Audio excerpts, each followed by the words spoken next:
selline Masinatööstuse Liidu traditsiooniline formaat, mida me siin aeg-ajalt teeme. Meil on siin kontoris koos siis tegelikult Raul Kütt, siis Aleksandra Lumiste ja Eero Raun olen mina. Meie siis kolmekesi moodustame selle kontori seltskonna siin ja püüame siis Masinatööstuse Liidu lippu kõrgel hoida. Ja ütlen ka veel seda, et meil on tava sellised webinarid salvestusena üles panna Masinatööstuse Liidu lehele või kontole YouTube'is ja kas me saame nüüd selle kas salvestama panna, et siis salvestab väga hea, et siis läheb see ka üles. Aga nüüd meie tänane päevakord on see, et meil on esimeseks ettekandeks valmis pannud ennast Fermi Energia, kellega oleme juba kohtunud ja rääkinud Eestisse tuumajaama rajamise plaanidest. Seejärel räägime tehisintellektist ja robotikast ja Aire esitlus on järgmine ning meil peaks tulema veel ka 2 ettevõtet, kes on värskelt liitunud Masinatööstuse Liiduga ja siis saavad ennast tutvustada. Aga nüüd kõigest järjekorras annan sõna siis Fermi Energiale. Palun. Ja, aitäh. Võib-olla enne kui me alustame, teeme väikse tutvustuse endast ja siis jagan kohe ka meie esitlust. Et minu nimi on siis Anu Koppel Fermi Energiast, tegelen siin siis erinevate tarneahela ja tehniliste küsimustega ja Eesti tööstuse kaasamisega siis tuumatarneahelasse ja sellest ka täna lähemalt räägime. Ja siis... Ja tere kõigile, minu nimi on Martti Jeltsov ja ma olen Fermi Energia üks kaasasutajatest ja tehnoloogiajuht. Ja taustalt ma olen tuumaenergeetik ja tegelikult Masinatööstuse Liiduga on sügavam side ka olemas, kui lihtsalt siin kohtudes, et mõned aastad tagasi ma olin paar aastat ka Masinatööstuse Liidu nõukogu liige ja tegelesin seal digitaalse, ütleme, tööstus 4.0 ja digitaalsete kaksikute ja virtuaalsete tootearendusteemadega, et läbi ühe teise ettevõtte siis ka olime liidu liikmed ja sai sinna panustada, et oli väga tore aeg ja nüüd on väga tore tagasi olla ja tutvustada juba järgmiseid tegevusi. Ja ma siis kohe jagan ka meie esitlust. Kas saate kinnitada, et on kõik näha? On näha ja küsin ka seda, et kas on võimalik pärast neid slaide ka jagada? Ja, saadame PDF kujul pärast esitlust. Aga jah, teen siis väikse sissejuhatuse, et millest me täna räägime, et tutvustame põhimõtteliselt meie Fermi Energia projekti, miks siis Eestil võiks olla üldse tuumaenergiat vaja, ka siis Fermi Energia saamisloost, kes meie tiimis on, milline on see projekti ajakava, mida me näeme, lähemalt natuke tehnoloogiast, erinevatest reaktoritehnoloogiatest, siis valikutest ja meie referentsreaktorist ja ka siis sellest Eesti tööstuse kaasamise osast. Et mida me oleme seni teinud, mida me plaanime teha ja natukene jah, et millised need kokkupuutepunktid siis Masinatööstuse Liidu liikmetega võiks ka olla. Aga siis ma kõigepealt tänan sõna Martile. Ja, et kõigepealt tulekski vastata siis või püüda aru saada, miks Eestile on tuumaenergiat vaja. Ja esimese küsimusena võiks öelda, et üldse miks Eestile on energiat või elektrienergiat tarvis. Meil ilmselgelt on täna juba inimesed, kes meediat jälgivad, teavad, et elektridefitsiit on piirkonnas, on sellest aru saanud, sellest räägitakse palju, hindadest räägitakse palju, nad on volatiilsed, nad on üleüldiselt hinnatase on kõrge, et need on need nagu kõige suuremad põhimõttelised nagu põhjused. Aga või ütleme, et enne kui me konkreetselt tuumaenergiast räägime, siis võib-olla tahakski öelda, et ütleme, mis on viimastel aastatel juhtunud on see, et jah, hind on läinud kalliks, aga see hind eurodes, et mis inimene välja peab maksma või ettevõtte välja peab maksma oma taskust, on ainult üks osa pildist ja tegelikult see on nagu jäämäe tipp või nagu ma tavaliselt ütlen, et elektri hind on indikaator mingist palavikust elektriorganismis. Ehk siis juurpõhjused on siiski kuskil mujal, et ütleme probleemi sügavamad põhjused, et me võime leevendada seda sümptomit toetustega, aga see ei ravi juurpõhjuseid, et juurpõhjused on ikkagi selles, et tootmist on vähe ja see tootmine, mis meil on olemas, on põletamine, millega kaasnevad CO2 tasud, mis üha enam kallinevad või siis on kütus tuleb üleüldse Venemaalt näiteks maagaasi näol meie piirkonda, mille hind on samamoodi taevasse liikunud, võib-olla natuke taevast alla küll tulnud, aga igal juhul meil seal kindlust ei ole, et neid põhjuseid, juurpõhjuseid on väga palju rohkem ja kallis elektri hind on veel üks leebemaid probleeme, mis meil olla saab. Et kui arvestada seda, et selle taga on potentsiaalne sõltuvus fossiilkütustest, potentsiaalne sõltuvus fossiilkütuste tarnijamaadest nagu Venemaa, olukord, kus me oleme väga defitsiidile lähedal ja võib-olla isegi meie piirkonnas juba isegi räägitakse siin eeloleval talvel, et võib-olla tuleb tarbimist hakata vähendama, et loodame, et seda teha. Loodame, et seda ei tule teha, aga kui tuleb teha, saame seda teha kontrollitult ja piisava etteteatamisega, et sellised elektrikatkestusi meil ei tule, aga selle eest me kaitstud ei ole, kui meil on elektrisüsteem väga õhukesel jääl nii-öelda. Miks siis tuumaenergiat?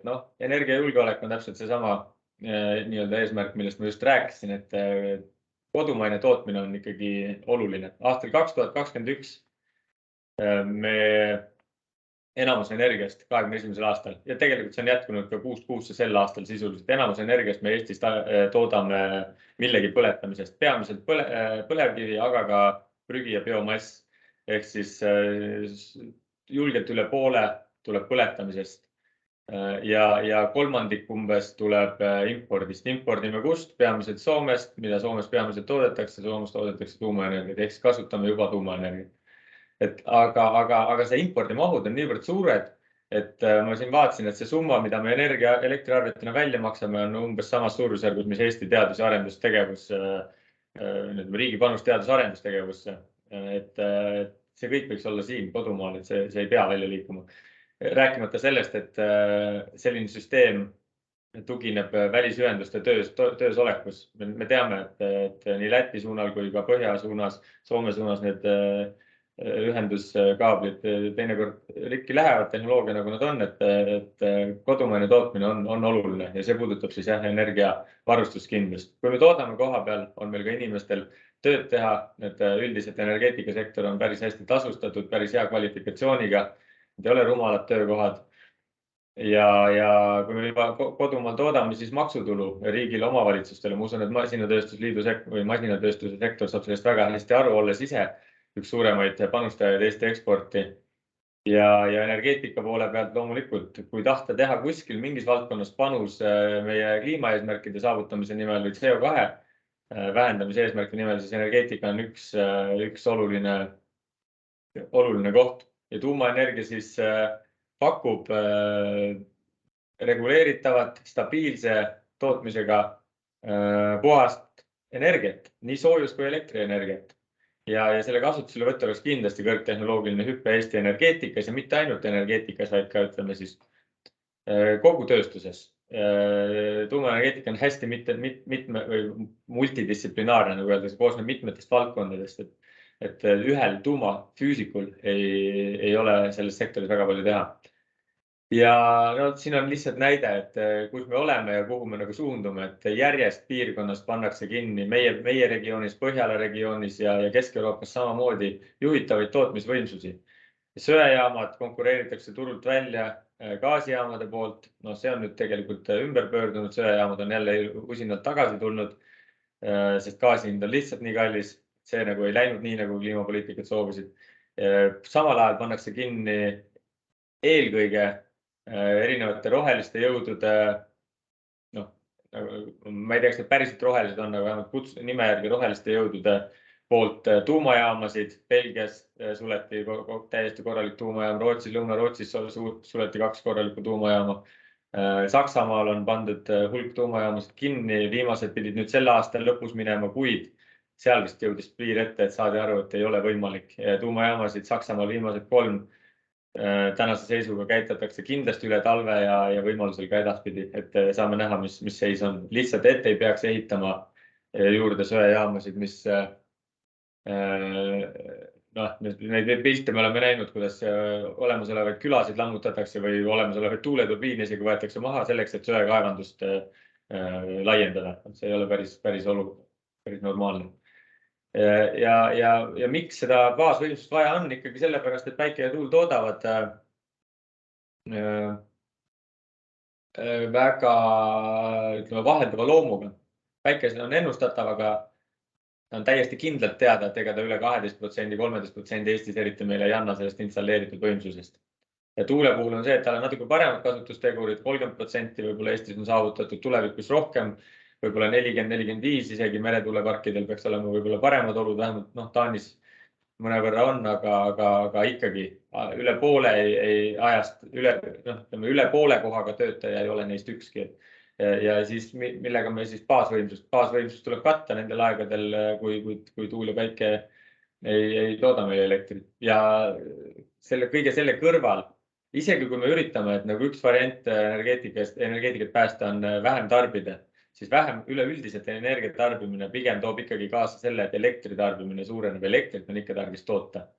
Ja võtame küttes näiteks, et inimesed tänastes oludeski lähevad gaasikütte pealt üle või puidukütte pealt üle elektri soojuspumpadele, kui elektri seda võimaldab, sest ta on tõhusam, päeva lõpuks on ta kasulikum, aga elektri kogutarbimist aga vähendab, energiatarbimist aga elektritarbimist ta suurendab, et neid küsimusi on palju. Ja võib-olla oluline on ka see, et 2050. aasta lõpuks siin on veel numbreid, kui suures mahus meil elektritarbimine kasvuprognoosid on. Ja 2025. aasta lõpuks me ühendame ennast lahti ka loode Venemaa elektrivõrgust, mis senimaani on hoidnud, ütleme, see on väga suur, stabiilne, tugev võrk, mis on hoidnud meie sagedust. Meie võrgusagedus on olnud väga-väga kvaliteetne, aga kui me sealt välja liigume, siis me peame seda ise hoidma või hoidma, ütleme, me peame sünkroniseerime ennast Euroopa, Kesk-Euroopa võrguga ja peame sealt seda tuge saama, aga see eeldab, et need kõik lingid oleks püsti. Et täna on meil Venemaaga nii hea ühendus olemas, aga kõigil arusaadavalt seal on muid probleeme. Ja kiirelt siis, et Eesti energiatarbimine, et kõigil oleks pilt selge. Te näete siin keskmisel graafikul, see on ringikujuline graafik, kõik tunnipõhiste andmetel ta põhineb. Ja üleval on talv ja kui me hakkame tulema, siis kellaasut üle vastassuunas kevad, suvi, sügis, siis saame aastase koormusgraafiku, kui palju Eestis elektrit tarbitakse ja keskmiselt on see 1000 megavatti või 1 gigavatt, ütleme 1000-ga, et kellele megavatti täpselt midagi ütles, siis jätke meelde, et Eesti jookseb keskmiselt 1000-ga. Suvel me jookseme 500-ga ja talvel tiputarbimised võib-olla on meil siin 1600. Et need numbrid ilmselt ajas tõusevad, kõik prognoosid nii näitavad, aga täna ta umbes nii on, et suurusjärgud on ikkagi sellised. Ja see 1000 on meil vaja toota ka siis. Õigemini see tarbimisgraafik on vaja täpselt katta iga sekund tootmisega. Ja tootmised on näha, siis vasakul on näha tuule ja päikese 2021. aasta andmetel tootmisgraafikud.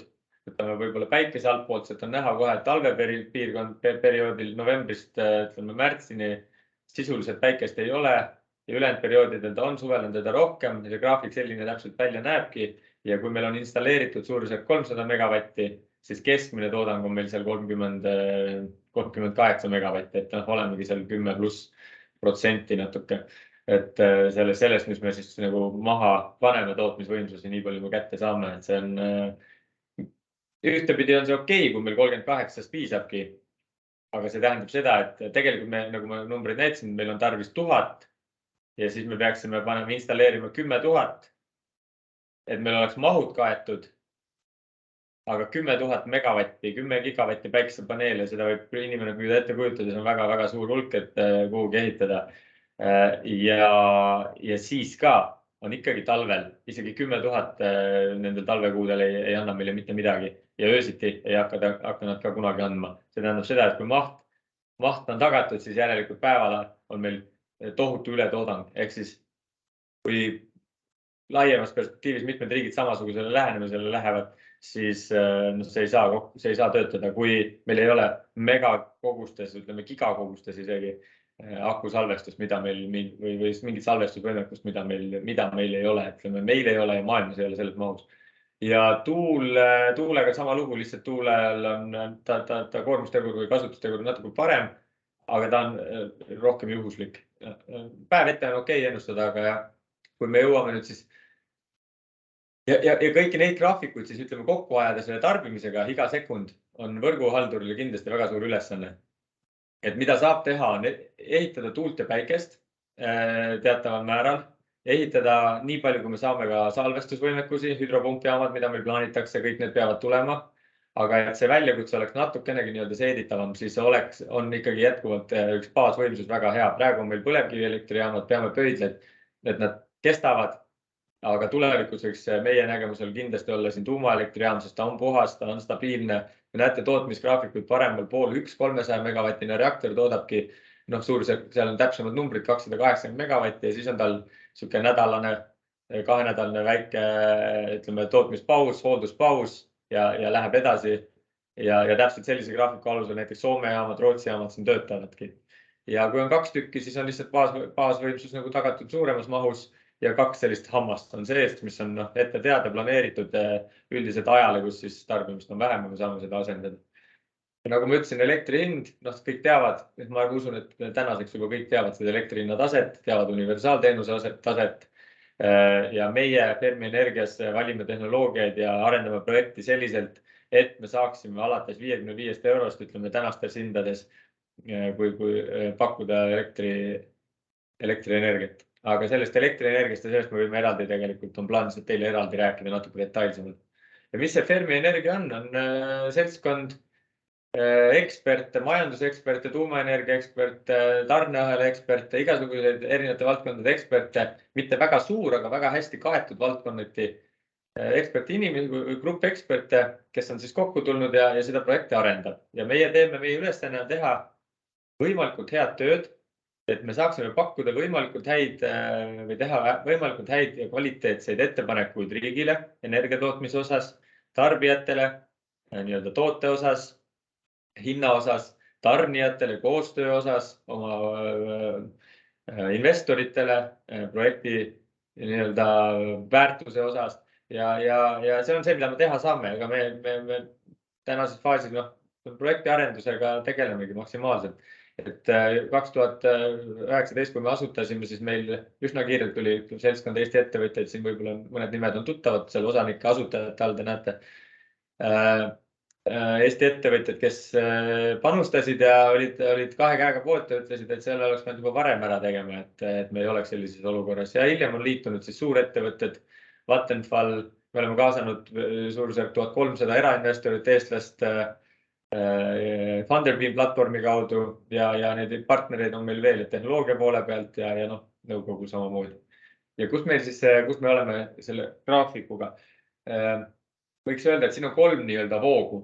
Halliga üleval on IAEA rahvusvaheline tuumaenergia agentuur, kelle egiidi all kõik toimub, kelle juhendite all kõik toimub ja kelle heakskiidud igas kõige suuremates olulistemates sammudes need on tarvis riigil ja ettevõtetel võtta. Et niisama ilma nende järelevalveta ei saa mitte midagi toimuda. Sinine on siis riigi ülesanded, nii nagu me oleme selle välja joonistanud, rääkinud, arutanud ka riigi pool erinevate inimestega ja roheline on Fermi Energia siis töövoog, ütleme nii.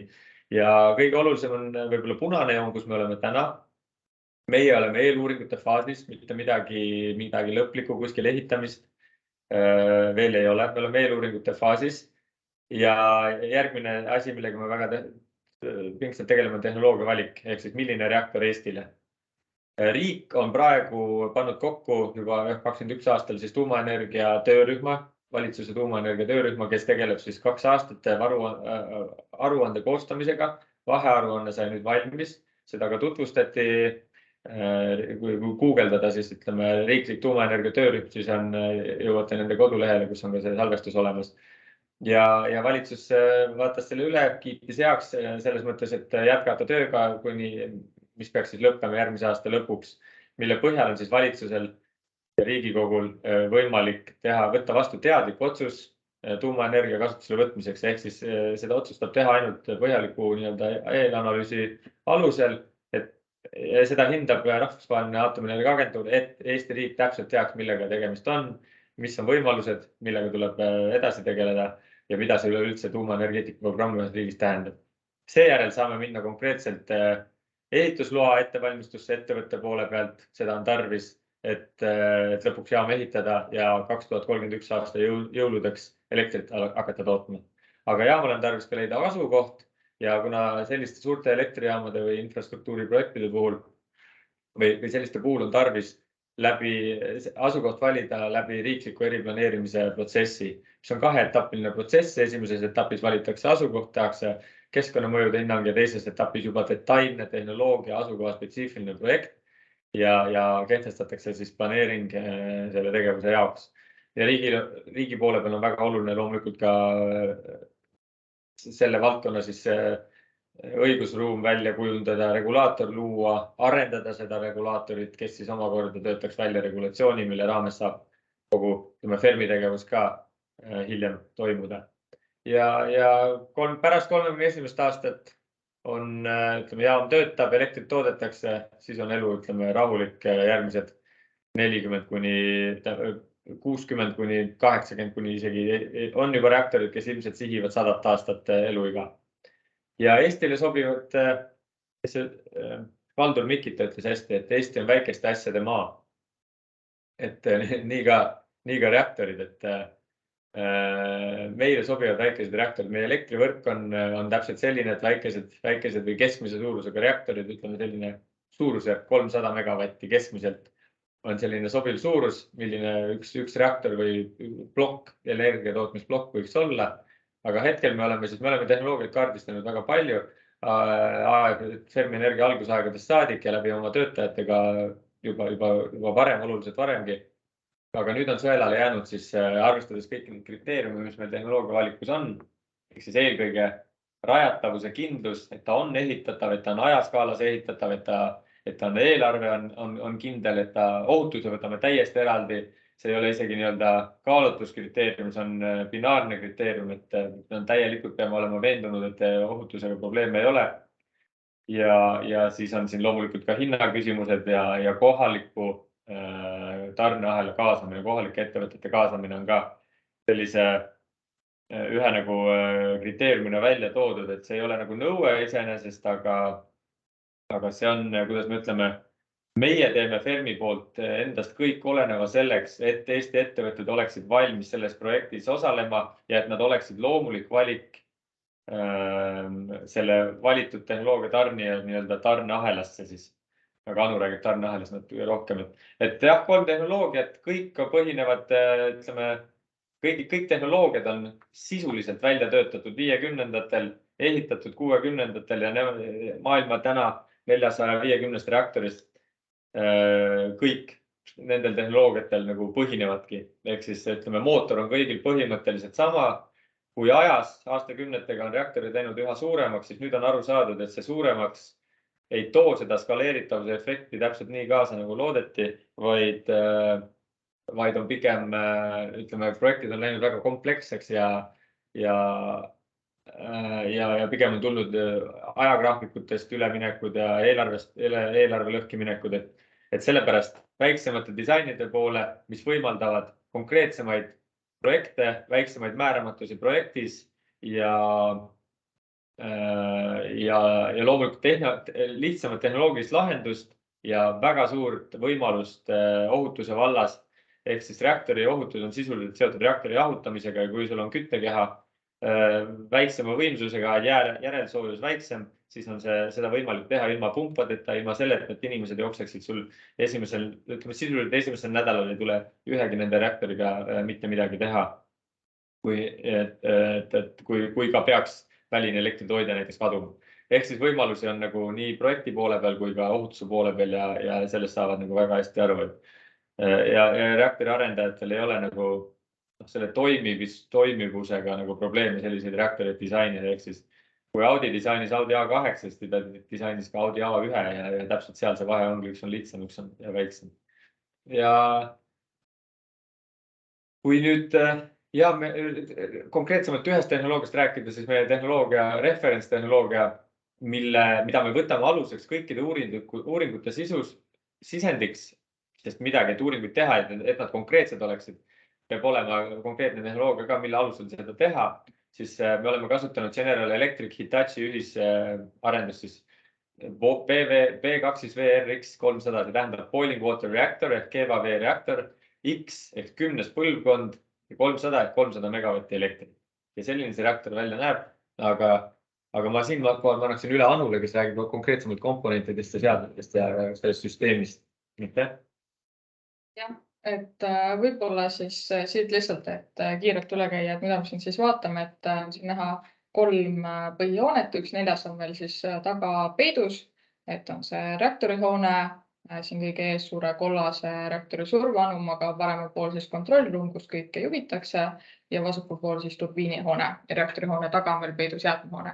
Aga mis võib-olla siit on nagu oluline aru saada, et võib-olla see tuumajaam ja tuumatehnoloogia tundub vahel väga keeruline ja nii-öelda komplitseeritud, et siis tegelikult, et mis on erilisem, on kindlasti see reaktorihoone ja kõik, mis puudutab seda osa, aga kui vaadata seda turbiinihoonet ja neid seadmeid, siis need on võrdlemisi standardsed, et võrreldavad ka teiste siis soojuselektrijamadega, mida Eestis on rajatud, mis on nagu olemas. Ja et midagi sellist nii-öelda ülemäära keerulist siis teatud osades siin tegelikult ei ole. Ja komponentist võib-olla siis jah, et nagu soojuselektrijaama mainisin, et ongi sealt palju soojusvaheteid, põhiasjad turbiin, generaator, palju torustikke, kõike sellist, palju elektriseadmeid, palju kaableid, kontroll nii-öelda instrumentatsiooni, veidikene rohkem just siis seal reaktori poolel ja ülejäänud siis ka, mis moodustab ka suurem osa, siis tegelikult standardne nii-öelda tsiviilehituslik osa. Aga kuna meil palju aega ei ole, siis võib-olla kiirelt käin läbi, et siin on ka see nii-öelda toimimisskeem siis tegelikult reaktoril, et nagu näha, siis midagi ülemäära ulmelist siin ei ole, et liigub see vesi siis, näete ka, vist ei saa, liigub see vesi siis reaktorisse, käib sealt läbi selle nii-öelda core'i, kus see vesi siis keema aetakse ja siis aurutorustiku kaudu turbiinidesse ja siis sealt edasi generaatorisse ja uuesti ringlusesse kondenseerub, puhastatakse teda astmeliselt siis soojusvahetitega üles soendatakse ja jõuab siis tagasi reaktorisse. Ja lisaks on siis erinevad igasugused ohutussüsteemid, mida on nii-öelda mitmekordistatud nii süsteemi enda siseselt, ehk siis, et on neid mitu, kui ka siis on neid erinevaid süsteeme mitmeid. Jah, aga ütleme, et sellest kõigest vähemalt võib-olla praegu ei hakka rääkima, polegi nii oluline.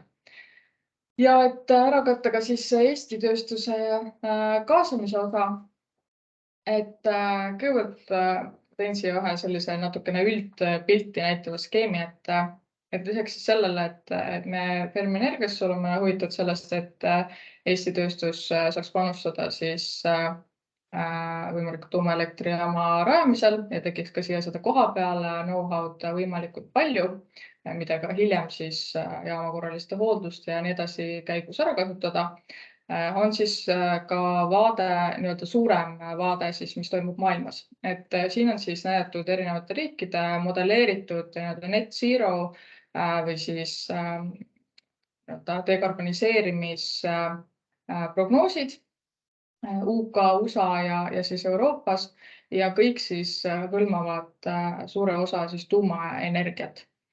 Et lihtsalt ei nähta muid võimalusi ja mis eeldus on siis siin tehtud, et suur osa võiks siis olla just väikesed moodorreaktorid, mida ka meie kaalume.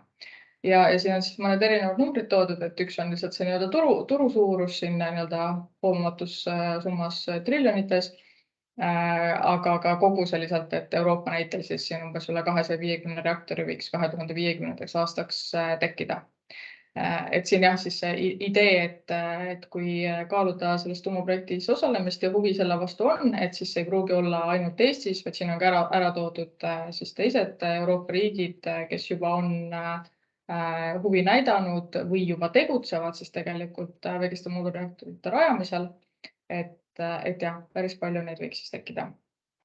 Aga siin ka natuke siis tekstislaidi, et tegelikult mida me siis oleme teinud, et Eesti tööstust kaasata ja mida võib-olla plaanime teha, et siis tulevikuplaanidest ka natukene aimu anda, et üks osa on siis olnud üldsegi Eesti tegutsevate ettevõtete kaardistamine, et millel on see huvi ja sellised nii-öelda baas lihtsalt võimekused esialgu, et kes siis vajalikke komponente või süsteeme või erinevaid seadmeid või teenused siis võiksid pakkuda, et selles projektis osaleda.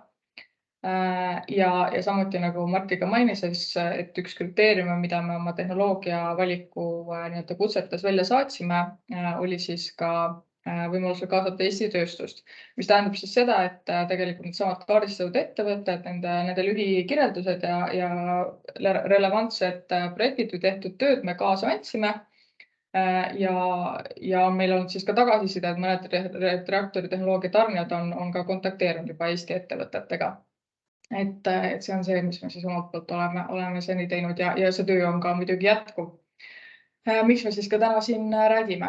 Ja mis siis tulevikus edasi plaanis, et paljud asjad on omavahel seotud, et nagu Martin näitas ka seda ajakava, et siis uue aasta alguses plaanime teha reaktori tehnoloogia valiku, mis siis ka tähendab seda, et me saame liikuda nii-öelda detailsemasse faasi nii tehnilise poole pealt kui ka selle poole pealt, et kaasata siis siin Eesti tegijaid eelarvestamiseks, nendeks tehnilisteks küsimuste uurimiseks, lahendamiseks juba võimalikult varakult ja see on meil siis järgmisel aastal plaanis. Samuti siis kogu selle tarneahela kaardistamine ja millest me tegelikult rääkisime siis, kui me varem ka Eesti Masinatööstusliidu kohtusime, et tulevikus siis korraldada seminare võib-olla koostöös, et veel rohkem siis tuumatööstuse spetsiifikat lahti seletada, rääkida nendest konkreetsetest erinõuetest, mis teatud määral rakenduvad ja nii edasi, et see ka tulevikuplaan. Ja võib-olla siis veel eraldi osa on see, et on ka täiesti konkreetsed nii-öelda tuumakomponendid, millel on siis kõrgemad erinõuded, et uurida ka välja see, et milline võiks olla Eesti tootjatel huvi liikuda just siis nende tuuma eri nii-öelda komponentide tootmisesse. Et kõik sellised punktid. Ja kindlasti jah, ütleks, et kui siit jääb mingeid küsimusi või tekib huvi näiteks, et mis variandid oleks osaleda, et siis saab kindlasti kirjutada, et meie kontaktid on ilmselt olemas või ka kui üldse on mingeid küsimusi, siis alati saab pöörduda, et saame kindlasti vastata. Aga ma arvan, et meie aeg on vist läbi, võib-olla isegi natukene üle, et siis meie poolt kõik. Ja aitäh! Küsin, kas on küsimusi kuulejatel?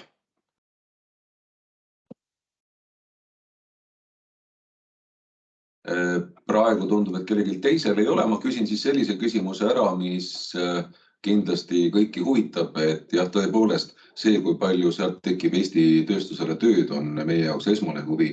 Aga ma saan aru, et selle pakutavate tööde mahu olete kõige palju ära hinnanud, et mis suurusjärgus see võiks olla?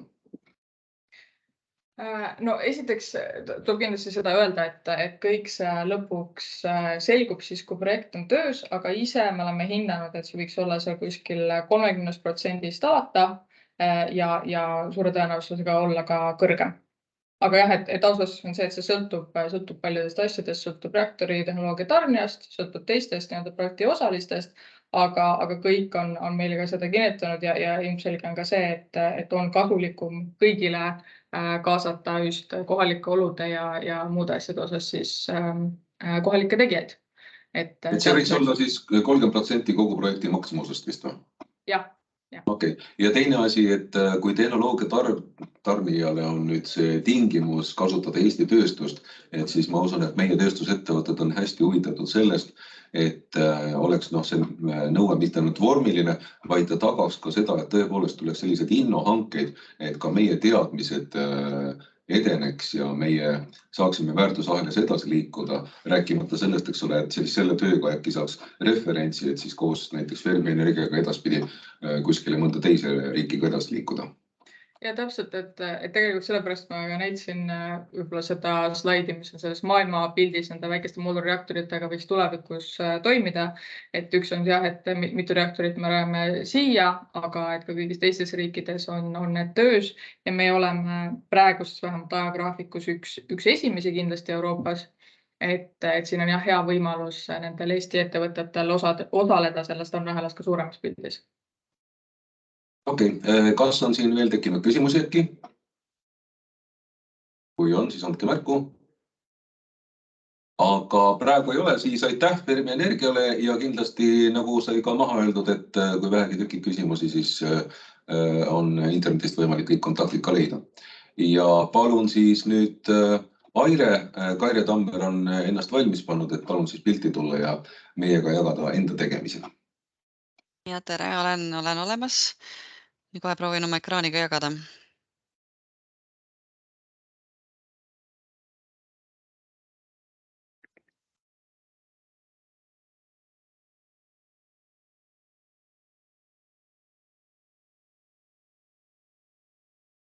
Nii, korraks küsin üle, kas näete ilusti?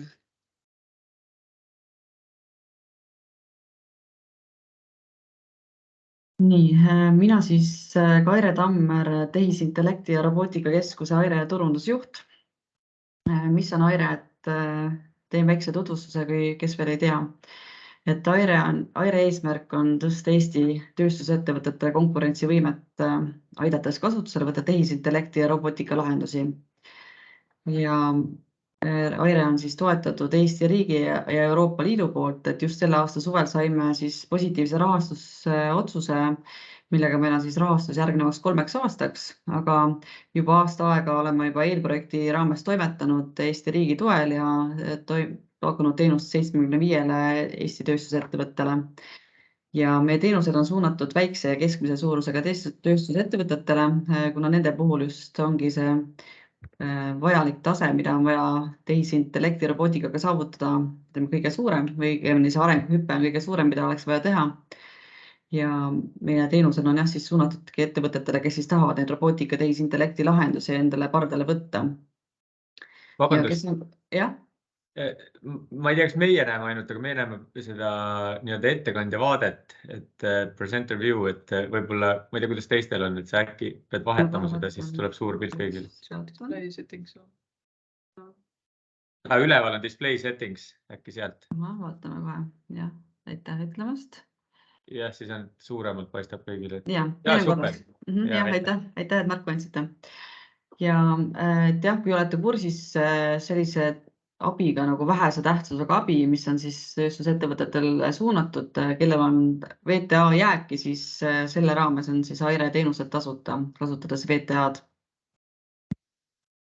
Ja rääkides siis selleks, miks üldse Aire on ellu kutsutud, on siis see, et ettevõtetel Eestis on suured digitaliseerimise väljakutsed ees. Et on hinnatud siis ettevõtete digiküpsuse taset, et digiküpsuse tase siis näitab seda, et millisel määral on täna ettevõtete protsessid digitaliseeritud ja milline on siis ettevõtete valmisolek neid tegevusi pardale võtta. Ehk siis vajalik tase on 60%, et olla konkurentsis. Eesti keskmine on täna 26%. Et need käärid on üsna suured, et milleni meil on vaja jõuda ja lisaks ka ettevõtete endi sees, et kellel on siis see tase juba kõrgem, kellel on madalam. Ja siin esimeses reas veel olen toonud välja numbrid 17, 150, 300, et see on nüüd küll paar aastat vana statistika, aga see näitab siis robotite hulka 10 000 elaniku kohta. See 17 on siis Eesti kohta, 17 robotit 10 000 inimese kohta. Euroopa keskmine on 150 ja Hiinas on 300. Et siis näitab ka just seda, et Eestil digitaliseerituse osas on nagu veel palju minna. Ja siin skeemi peal on siis üks uuring, mida on teinud siis IMEC, mis näitab, milles need väljakutsed seisnevad, siis milliste protsesside osas just on need käärid kõige suuremad. Et see oranžikas pruun on siis näitab see, mis on vajalik tase nende protsesside digitaliseerituses ja sinine on siis, mis on olemasolev, et kus on siis suured käärid, on kvaliteedikontroll, et siin see võiks olla rohkem digitaliseeritud, erinevad tootmisprotsessid, logistika, hooldus, kvaliteedi tagamine, et need on need, kus koos need käärid on kõige suuremad, kus oleks siis vaja rohkem digitaliseerida. Ja kuidas siis Aire appi tuleb, et meil on siis tööstusettevõttele suunatud erinevad teenused, et digiküpsuse hindamisest natuke rääkisin ja natuke räägin põhjalikumalt järgneval slaidil ka. Samamoodi siis on AI ja robotiseerimise otstarbekus hindamine, mis siis enne suurte investeeringute tegemist aitabki siis hinnata selle otstarbekust, et kas tasuks robotiseerida, mida tasuks robotiseerida või kus tasuks AI-d kasutusele võtta ja vaadatakse siis tegelikult ettevõtte kõik protsessid nagu tervikuna üle, et ei tekiks siis seda efekti, et mingit ahela otsa siis digitaliseerime, teist ei ole nagu vaadanud ja pärast need protsessid ei ühildu. Ja siis lisaks on ka selline asi nagu demoprojektid, millest ma räägin natuke hiljem. Ja kui ütleme, plaanid on siis teada, on hinnatud, et ongi vaja robotiseerida, AI-d kasutusele võtta, siis toetame ka finantseerimisnõustamisega.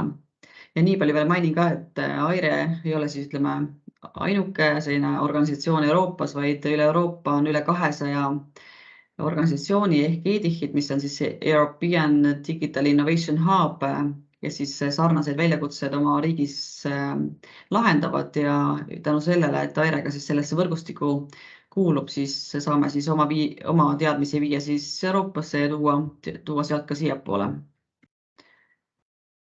Ja millesse siis kaasata seda AI-d ja robootikat siis tööstuse kontekstis, ongi siis, me ei taha ju seda teha nagu niisama, et lihtsalt võtame kasutusele, vaid just see, et alandada tootmiskulusid, tõsta tootlikkust, automatiseerida erinevaid protsesse, tõsta tarnekindlust ja võtta see appi tootmise planeerimisel, tootmise seirel, digitaalsel kvaliteedi kontrollil, et küsisin ka, et milliseid näiteid siis juba näiteks ka teie sektoris on siin AI osas olemas, et siis väidetavalt keevitusroboti ennetav kvaliteedi kontroll, et kus on online'is võimalik jälgida kvaliteeti ja seda korrigeerida, tööpinkide ennetav hooldus ja järgnevalt ma näitan ka ühte videot, mis on siis AIRE demoprojektid, kus siis ongi, et näiteks ettevõtetes on täna erinevaid roboteid näiteks kasutusel, aga need omavahel näiteks ei haaku, et kuna on erinevate tootjate omad, või siis ka erinevad tarkvarad, mis tootmises on, omavahel ei pruugi haakuda. Ehk siis, kui ettevõttes on selline probleem, mida ei saa siis täna riiuli lahendusega lahendada, tulevadki appi AIRE demoprojektid, kus siis tootmisele, tööstusele antakse appi teadlased, kes siis hakkavad lahendusi välja töötama. Ja ma näitangi teile nüüd ühte videot, et mis siis puudutab AIRE demoprojekte, et kevadel siis tehti 5 erinevat projekti siis tööstuse ja teadlaste koostöös, kus siis üritatigi lahendada konkreetseid ettevõtete probleeme, mida siis erinevatel põhjustel ei saanud riiuli lahendusega lahendada. Et siin, mis puudutab Valdekut, et kohe näete siit videost ka, aga seal oligi murekoht selles, et laoruumid on erinevates geograafilistes asukohtades, ressursid on piiratud, teatud põhjustel sildistada ei taha. RFI lahendus on päris kallis, aga neil tekkis selline idee, et kuna neil on ju igal pool valvekaamerad, siis nad arvasid, et äkki valvekaamerate abil on võimalik lahendada siis seda murekohta, et kuidas tuvastada, kus tooted on ja kuhu neid paigutada. Ma näitan teile videot.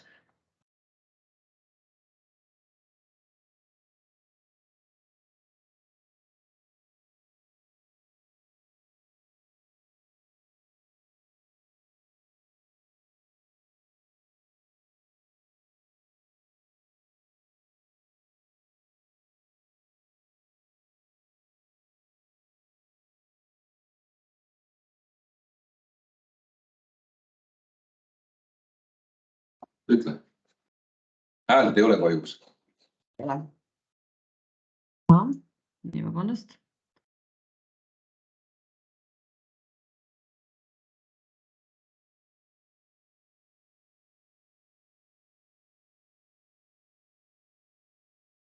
Nii korraks küsin, kas nüüd tekkis? Kas nüüd kuulete häält? Häält ei ole. Häält ei ole.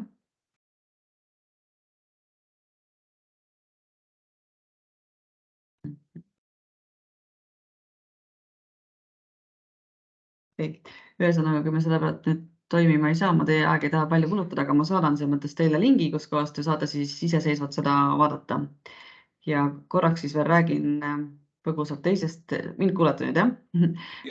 Variant on ka võib-olla see, et näiteks ise rääkida taha sellele videole. Ja, ühesõnaga Valdeku osas väikse ülevaate andsin, et jah, oligi selleks, et kuna olid erinevad põhjused, miks ei saanud siis sellist riiuli lahendust kasutusele võtta, kaasa arvatud raha oli siis üks põhjustest, siis jah, võeti siis see hüpotees, et kasutada valvekaameraid, et kauba täpsust tuvastada ja sellega asuta siis koostöös teadlastega siis toimetama. Ja teine siis teie valdkonnas siis teada tuntud ettevõtte Aliise Tehnik, kes siis ka osales Aire demoprojektides ja nende eesmärk oli siis see, et oma painutusosakonnas leida üles, kus kohas on need pudelikaelad, et mis pärsivad efektiivsust või kuidas siis saada protsessid efektiivsemaks. Ja siis ühesõnaga paigaldada siis mõõteseadmed protsessi sisse, et hakata mõõtma protsessi erinevaid osasid ja aru saada, et milliseid protsesse siis saab kiirendada. Et kas see siis puudutab seda, et on vaja seadmed kuidagi ümber tõsta, on vaja programme ümber teha ja sellega toimetati. Ja siit veel ka üks üleskutse, mida ma Raulile ka ühe korra edastasin, et koostöös siis Äripäeva tööstusuudistega me tahame hakata rääkima siis kogemuslugusid tööstusest, et kes on erineval moel proovinud erinevaid digitaliseerimislahendusi, kuhu on jõutud, milliseid õppetunde on saadud, et tööstust rohkem pilti saada ja ühtlasi ka inspireerida siis teisi tööstusettevõtteid selle teele asuma. Ja neid erinevaid kogemuslugusid ongi siis Äripäeva vahendusel meie enda kanalites ja sellistel üritustel nagu Aire klubid, mis on ka kogukonna üritused tööstusettevõtetele, millest ma hiljem ka natuke räägin, et seal siis teisi inspireerida. Millist väärtust siis Aire teenustest saab? Põgusalt natuke rääkisin siis digiküpsuse hindamiseks, et digiküpsuse hindamine on siis esmane teenus, mille abil Aire teenustesse sisenetakse ja mis annabki tootmisettevõttele siis aru saama, et millisel tasemel täna ollakse digitaliseerimisel ja kuhu tuleks jõuda. Ja kuidas selleni jõuda, ehk siis seatakse selline teekaart, et kuhu suunas liikuma hakata ja ta ei ole väga ajamahukas, olenevalt ettevõttest võtab kuskil pool tundi kuni 1,5 tundi, on võimalik digitaalselt täita seda ja sellele järgneb siis IMEC-i poolt andav tagasiside, et milline on tase, kuhu liikuda. Ja miks siis üldse sellist hinnangut kasutatakse, on ka see, et üks asi et andagi ettevõttele endale tagasiside, aga teine asi ka see, et selle baasil on siis võimalik anda hinnang terve tööstussektorile, tegevusvaldkonnale ja regioonile, et siis Eesti keskselt, Euroopa keskselt. Ja Aire teenuste laiem eesmärk on siis ka see, et tekib tark tellija, kes siis saab kasutada meie teenuseid, saab kasutada siis erinevaid teenuseid, mida pakuvad vabaturupakkujad ja ka siseneda siis järgnevatesse meetmetesse, kus on võimalik raha taotleda, näiteks digipöörde meede. Ja Aire eesmärk on tõsta siis üldist digiteadlikkust. Ja natuke räägin siis ka veel robotiseerimise otstarbekuse analüüsist, et nagu mainisin, mõte on siis see, et vaadata üle kõik ettevõtte erinevad protsessid ja enne siis seda mahukat investeerimisotsust tagada just see läbimõeldus, et erinevad eesmärgid, mis iganes võiksid robotiseerimisel olla, siis tootlikkuse tõstmine, tootmiskulude alandamine, töökeskkonna parandamine ja selle abil siis saate siis hea ülevaate, et mida digitaliseerida, kuhu liikuda. Ja kui me rääkisime siin targast tellijast ja üldse sellisest digiteadlikkuse tõstmisest, siis kes iganes tunneb, et täna võib-olla valdkonnast natuke teab, aga vajaks teadmised täiendamist, siis meil igakuiselt toimub erinevaid koolitusi. Et siin ma siis tõin ette detsembris ja jaanuaris toimuvad koolitused, et üks toimumas juba homme webinar, kelle soovi võib isegi sinna veel jõuda registreeruda. Aga kes vajab veidi läbi mõtlema, siis 13-14 detsember on IMEC-i poolt, kes väga hästi tööstust ka tunneb, eks ole, robotiseerimine praktikas, robotiseerimise otstarbekus analüüs, otsustusprotsess, et sinna võib registreeruda. Siis järgnevalt on 20. detsembril on Maaülikooli poolt tehtav webinar, kes siis räägivad erinevatest robotitootjatest, lahendustest, mis on turul pakkuda. 12. jaanuaril kindlasti jälle tööstuse jaoks võiks väga oluline teema küberturvalisus, millega ka täna veel veidi vähe on tegeletud, et millised on ohud, trendid, riskid ja võimalused. Ja uuel aastal siis ka erinevad tehisintellekti projektid, et esimene osa siis on veidi teoreetilisem ja siis veebruari osas, mis on 20. veebruar kuni 3. märts, webinar, selle eelduseks on siis jaanuaris läbitud kursus, et kui kellelgi on reaalselt mingisugune AI projekt plaanis, siis seal on praktiline kursus selle läbiviimiseks. Ja meie koolitusi leiab siis kodulehelt. Ma näitan selle kohe teile ära ka, et kes ei ole meie kodulehel käinud. Et siin on siis tutvustused ja lingid siis kõikidele nagu lähiajal tulevatele koolitustele ja siis on võimalus ka registreeruda läbi Fienta. Soovitan ja siis nagu mainisin, siis VTA raames, kui teil on vähese tähtsusega abijääki, siis selle raames on need tasuta. Ja mainisin ka siis Aire klubisid. Aire klubid on siis kogukonna üritused, kus räägime just nendest kogemuslugudest, et erinevatest robotiseerimise ja AI lahendustest, et need on olnud sellise erineva fookusega. Meil on käinud puidutööstus rääkimas, meil on käinud vist ka keegi metallitööstusest rääkimas, praktikad mujalt maailmast. Et siin on põgusalt siis toodud, et millal need järgnevad on tulemas. Need hetkel veel registreerumise üleval ei ole. Aga jah, veebruar 2023 on siis Tartus tulemas üks seminar, best practice seminar, kus räägitakse siis erinevatest kogemuslugudest. Samuti osaleme märtsikuus toimuval Äripäeva korraldatava targatööstuse konverentsil. Ja ilmselt siis kas aprillis-mais läheme ka Ida-Virumaale, ehk siis uuel aastal me võtamegi fookuse selleks, et minna rohkem piirkondadesse laiali, et seni on olnud rohkem Tallinnas, Tartus, nüüd küll 1. detsembril oli Saaremaal, aga liigume siis just piirkondadesse, et tööstusettevõtetele lähemale. Et hoidke siis ennast kursis, millal me teie piirkonda tuleme. Ja siin tõin mõned meeleolukad pildid siis ka toimunud Aire klubides, kus siis ongi, et see koondab siis tööstusettevõtteid, arendajaid, teenusepakkujaid, teadlasi, kes siis omavahel tulevad siis koostöösuhteid sõlmima ja kuulama siis ka teiste kogemuslugusid.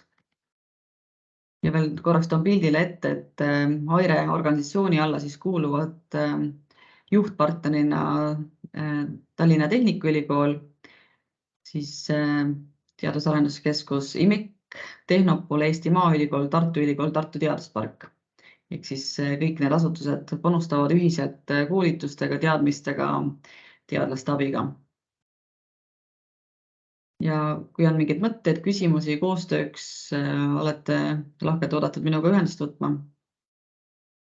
Ja soovin teile siis edu ja loodan teid kohata siis Aire teenustel ja samamoodi muidugi ootame ka siis tagasisidet, kas mulle otse või siis läbi liidu, et milliseid koolitusi te näiteks ise vajaksite, et vastavalt sellele me saame siis oma koolituskalendrit sättida ja koolitusi planeerida. Aitäh, Kaire. Kas on osalejatel küsimusi või kommentaare sellel teemale?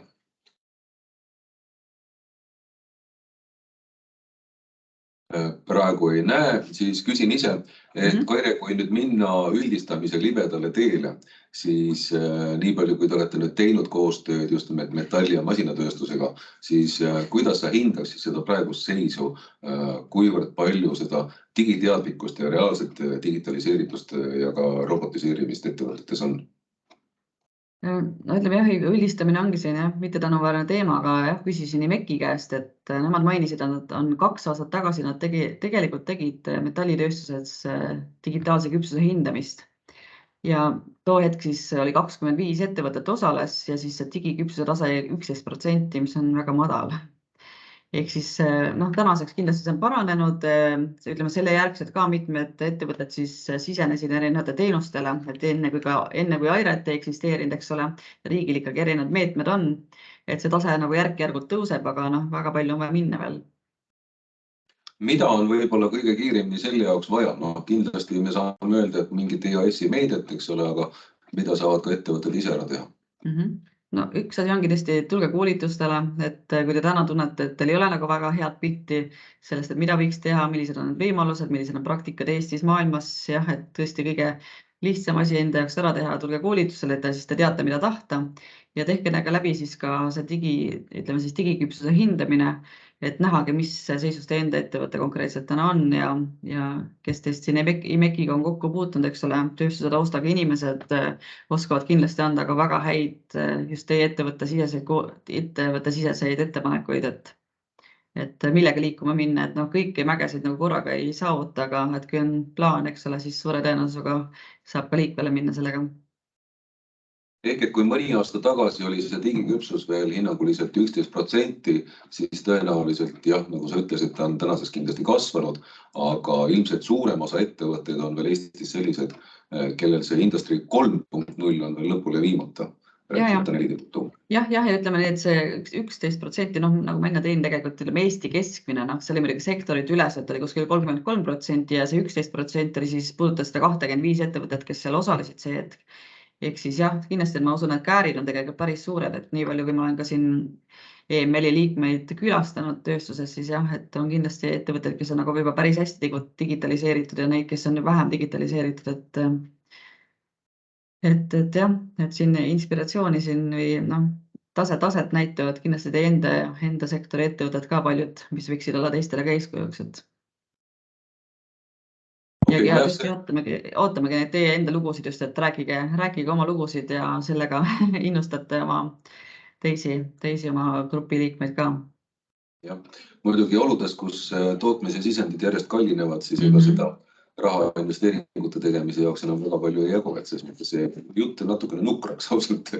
Jah, muidugi, aga samas jälle hetkel, eks on EAS-iga digimeede olemas ja seal tegelikult hetkel raha on, see digimeede ei ole veel osalejate mõttes täis, aga üleöö sinna ei liigu. Ehk siis mõtlen, täna on neid rahalisi meetmeid, tulevikus kindlasti ka on, aga selleks, et üldse sinna jõuda digimeetmesse, eks ole, on tegelikult vaja ettevõtetel vaja teha, ütleme siis eeltöö ära, et tulla siis kõigepealt näiteks siia digiküpsise hindamisse ja siis teha järgmisena ära digitaalsuse teekaart ja alles siis tegelikult saab minna raha taotlema. Et jah, et iseenesest võiks öelda, et rahaturul on, aga selleks tuleb enne ise astuda samme, et sinna liikuda.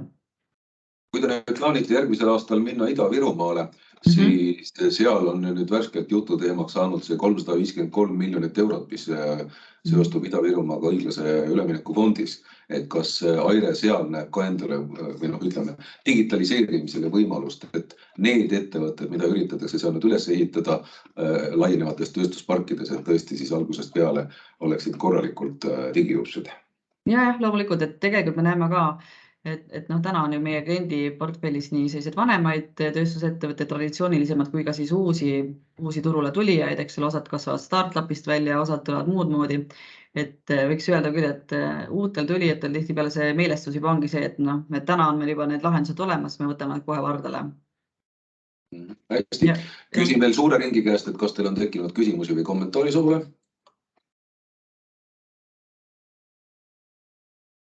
Ei ka praegu ei näe. Aga siis ma arvan, et me oleme selle tund aega väga kasulikult kasutanud. Loodetavasti olete ikka kõrvale kohvi ka saanud juua. Täna me ei tutvusta ühtegi Masinatööstuse Liidu uutest liikmetest, neid on päris mitu, aga me võtame kindlasti selle teemaks järgmisel korral, nii nagu meil formaat ette näeb. Aitäh siis Kaire Tammer ja kogu Aire tiim. Aitäh kindlasti ka Fermi Energia tiim, kes meile oma projekti tutvustas ja mis muud kui jälgige reklaami, et kindlasti me oma Facebooki lehele ja ka veebilehele paneme üles info järgnemiste ürituste kohta ja saadame neid oma mailinglisti ka. Aitäh kõigile ja ilusat päeva!